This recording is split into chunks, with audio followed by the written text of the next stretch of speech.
Parte 16. Lendo o finalzinho da parte 15. Marinho, te lembra da vez que te levei para receber uns passes e a bênção da baiana? Ele lembrava. Tua vida mudou depois daquele dia. Apareceram as bocas de músico e tu foi em frente. Tchê, tu não acha que os passes podem ter a ver com tudo o que aconteceu contigo? Ele pensou antes de responder. Deu-se conta que nunca havia ponderado sobre o fato. Pois olha, tia, agora que tu fala, é que eu vejo que houve sim uma coincidência maravilhosa. Sim, pode ter sido, mas o mais importante foi a tua intenção em me ajudar de alguma forma. Sou grato eternamente, meu amigo. Virou-se para sua parceira. Este homem aqui foi o anjo da guarda que Deus enviou para me cuidar no momento que eu mais precisava de ajuda na vida. Tu és uma privilegiada em compartilhar a existência com esse ser humano maravilhoso. Deu um tapa carinhoso no ombro do amigo. A mulher sorriu e concordou. Não pôde se alongar na conversa, teve que voltar a animar o baile com seu grupo. Dedicou algumas canções a Edson e sua parceira. O encontro o deixou feliz. Nem tudo foi tranquilo no seu tempo de músico. Um dos componentes, o Valdeci, era filho de um vereador bastante aguerrido do MDB. O grupo era alienado até a sua entrada. Eis que numa tarde, quando se prepararam para iniciar uma matiné, um homem mostrando uma carteira de identidade apresentou-se como sendo censor da Polícia Federal. Exigiu que o grupo apresentasse uma relação completa das músicas que iriam tocar. Originou-se um bate-boca com os músicos protestando que seria impossível fazer a lista naquele momento. Iria atrasar o baile. Ou vocês me passam a lista em 5 minutos, ou não tem baile. E vocês ainda vão todos presos por desacato à lei e à autoridade por mim representada neste momento. Falou com arrogância o policial ameaçador. Valdeci pediu que todos se reunissem numa sala. Gente, não dá para brincar com esses caras. Por qualquer coisinha eles prendem quem discorda deles. A situação no país está uma merda com os milicos mandando e esses caras obedecendo. O negócio é fazer essa lista e atrasar o baile. Tem coisas que a gente não fica sabendo porque não deixam sair nos jornais, mas o pai tem recebido cada notícia de cair o queixo. Estão até matando gente. E aos montes. Providenciaram folhas de papel com o pessoal do clube e fizeram a lista. Entregaram para o policial e foram novamente ameaçados. Da próxima vez que vocês forem tocar em algum local, antes de tudo, passem no setor de censura da delegacia de polícia e deixem uma lista das músicas que vocês vão tocar. Se vocês não fizerem isso, não tocam. Mas por que a gente tem que fazer isso? Perguntou Fumaça. É só uma reunião dançante, a gurizada está aqui só para se divertir e nós também. E no meio vocês vão metendo músicas que estão proibidas e fazendo a cabeça dessa gurizada de merda, disse arrogante o policial que em todo o tempo mantivera uma carranca. Pensam que a gente não sabe, ô espertinho? Depois ele olhou para Valdeci e disse: Conheço teu pai. Sei bem do que ele é capaz. Duvido que tu não pense diferente. A fruta nunca cai longe do pé. Valdeci encabulou e preferiu ficar quieto. Como estavam atrasados, resolveram não mais discutir. O incidente os levou a debater a situação do país. Um dia, Valdeci convidou todos para jantarem na sua casa para comemorar seu aniversário. Lá, seu genro, como era conhecido seu pai, falou sobre a situação desconhecida do país. Genro era advogado e tinha contatos com várias pessoas, tanto do Brasil como do exterior. Através dessas pessoas, tomava conhecimento de muita coisa que acontecia no país e que os mandantes ocultavam. Aproveitou para fazer uma análise sobre os sistemas de governo do mundo, declarando-se socialista. Nas viagens que faziam, Valdeci contava as novidades que a mídia não mostrava. Comparava também como se comportavam os países em relação ao Brasil, os discursos de políticos progressistas internacionais que pediam o fim da ditadura no nosso país. Já havia entidades condenando os crimes cometidos pelo governo, contudo, era pessimista. A cada dia, mais um país da América do Sul sofria um golpe militar implantando um regime semelhante ao nazifascismo.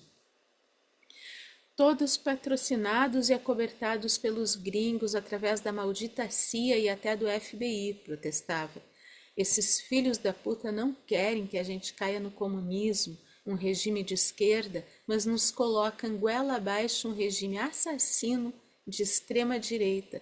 Puro nazismo, vão se foder. Os percalços começaram. Seguidamente, em algumas viagens, tinham que estacionar o ônibus. Eram barrados por militares armados nas estradas. Justificavam que estavam perseguindo subversivos. Eles respondiam que eram apenas músicos, mas não tinham como impedir os soldados de entrarem e vasculharem o ônibus. O que tiravam de lugar não repunham. Após a revista, o interior do ônibus era uma bagunça, irritando os músicos. Mas que merda, até parece que estamos em guerra, protestou Fumaça. Nós não, mas eles estão em guerra contra nós, seu próprio povo, dizia Valdeci indignado. Mas parece que é um povinho de merda, por que não reage? Disse Luiz Mário. Reage sim, disse Valdeci. Já tem gente fazendo guerrilha, só que os milicos abafam as notícias. Chamam quem reage de terrorista, mas na realidade eles é que fazem um terrorismo de Estado. Foda é que os gorilas são apoiados pelos norte-americanos.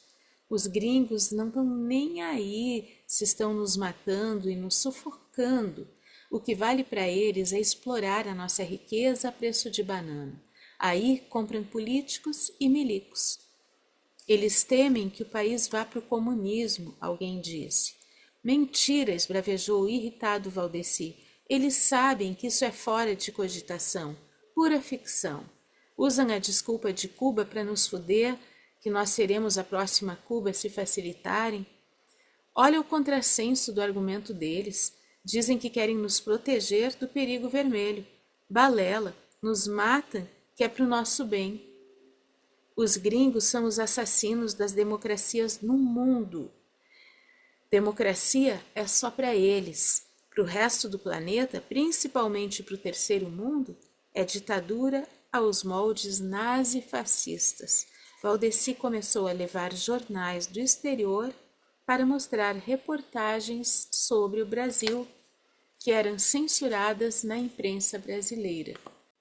Nas viagens, seguidamente discutiam sobre política e, de certa forma, se conscientizando. Resolveram provocar. Mandavam a lista de músicas para a censura, mas durante os bailes cantavam canções que eram proibidas. Depois se divertiam com a peraltice cometida. Só espero que não tenha nenhum federal atento no baile que depois vai nos dedurar para os homens, dizia Luiz Mário com algum temor. Numa das viagens, Valdeci não apareceu. Tiveram que se desdobrar para suprir sua falta. Quando voltaram, Luiz Mário foi à casa do amigo pedir satisfação sobre sua ausência. Não encontrou ninguém na residência, que estava totalmente fechada. À noite foi atender quem batia à porta do seu apartamento. Era Valdeci. Antes que ele falasse, o censurou. Que houve que tu não apareceu, tchê? Tive que tocar baixo e tivemos que nos virar, bicho. Eu não domino bem o baixo. Para mim foi difícil cantar e tocar ao mesmo tempo, não tenho o hábito, ficou uma merda. Tchê, me desculpe, mas deu uma puta zebra. Caçaram o mandato do pai e estão querendo seu couro. Bah, não brinca, tchê. Nem imaginava, me desculpe por estar te cobrando, então. Como é que vocês estão? O teu pai? Prenderam 11 amigos dele, todos acusados de subversão. Estamos com o cu na mão, bicho. Fomos aconselhados por companheiros a deixar o país, que a coisa vai piorar.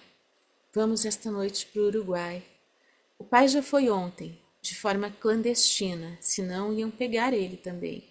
A coisa aqui tá tenebrosa, Marinho.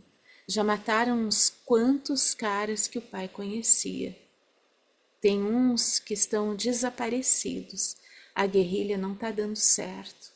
Então eu vim te dizer que não vai dar para continuar no grupo.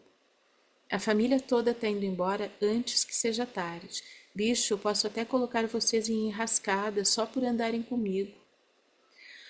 Mas por que? Tu não tem nada a ver. Já tive que depor no DOPS. Me viraram do avesso de tanto me perguntarem coisa com coisa. Se invocaram até pelo fato de eu torcer pelo Colorado. Queriam saber se eu escolhi o clube só porque é vermelho, que nem a bandeira dos comunistas. Vê se pode isso. Uma barbaridade. Parece que os caras são insanos. Os homens estão de olho em mim. Não quero que vocês se ralhem de graça por minha causa. Eu tenho um faixa aí que é bom músico. É o Jordan. O cara é bom, eu te garanto. Ele desdobra bem tanto na guitarra como no teclado e é bom de gogó. Valdeci não podia demorar. Ele não contou, mas posteriormente ficou-se sabendo que seu pai tinha relações com Carlos Lamarca, um dos principais guerrilheiros no país. Os amigos se abraçaram e se despediram desejando-se sorte, que a democracia fosse restaurada no país para que todos pudessem viver em paz, sem repressão. No outro dia, Luiz Mário entrou em contato com Jordan. Tinham pressa em introduzir um novo elemento no grupo. Passados alguns dias, outra visita. 2 homens identificaram-se como servidores do DOPS. Queriam saber se Luiz Mário sabia do paradeiro de Valdeci e sua família. Olha, ele tocava na minha banda e pediu para sair. Disse que a família estava de mudança para o Uruguai. Nunca mais tivemos notícia dele. Não deixou nem endereço e nem a cidade que ia morar.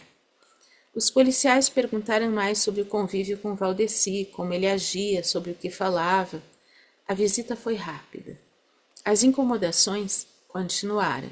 Após um baile, enquanto guardavam os instrumentos, um senhor, se dizendo major do exército, foi tirar satisfações.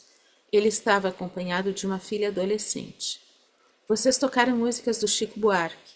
Pelo que sei, elas são proibidas pela censura. Negativo, disse Fumaça. Elas tocam normalmente nas rádios. Não as que vocês cantaram. Eu conheço. Sei as que estão proibidas.